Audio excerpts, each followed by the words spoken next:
The Biden administration is sending 1,500 troops to the border in hopes that maybe they'll be able to contain the situation. I doubt it. You're talking about 200,000 plus migrants trying to cross the border every single month. And now, thanks to the expiration of Title 42, you can expect those numbers to go way up.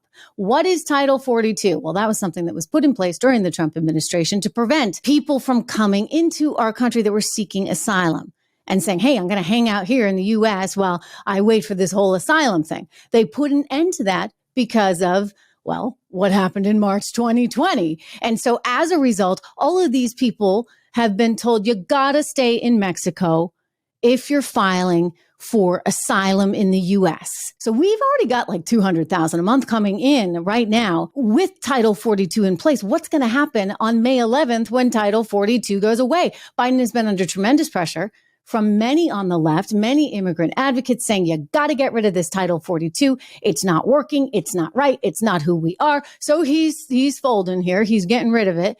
And even he's nervous enough to send 1,500 troops there to the border. This is in addition to the 2,500 he has there. But here's the problem with it all.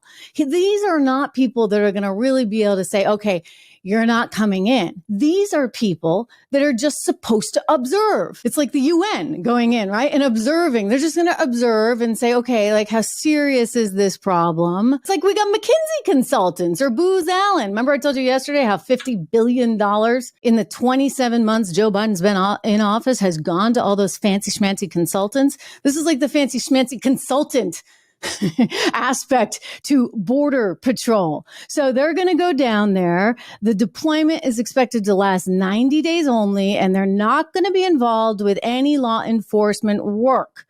Rather, they're going to assess, quote, critical capability gaps, such as ground-based detection and monitoring, data entry, warehouse support. I mean, my gosh, guys, you know what? We got a border problem, okay? Face it. We have a border problem. And you're sticking it all on Texas to have to manage this. Texas doesn't like it. Texas doesn't like it. And when they actually try to give some of these other cities and states, sanctuary cities and states, a taste of their own medicine, what happens? Oh, they freak out, like the mayor of Chicago who can't handle a few hundred migrants coming to her city. Watch. But what's getting lost in what the governor is doing is the fact that these are human beings.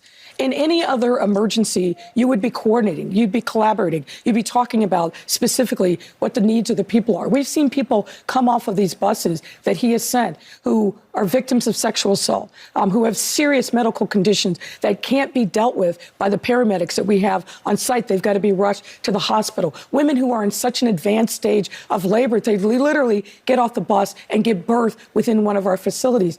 That doesn't make any sense. So if we don't put the humanity of these migrants front and center, I understand, and I'm solely compassionate to the fact that the borders are themselves really overrun. Okay, so Lori Lightfoot doesn't like it in Chicago. We know, of course, that they're not too fond of it in New York City. And Martha's Vineyard, forget about it. I mean, a few Venezuelan migrants showed up at Martha's Vineyard and wow, they didn't want to have any part of it. Listen, the reality is we're a country.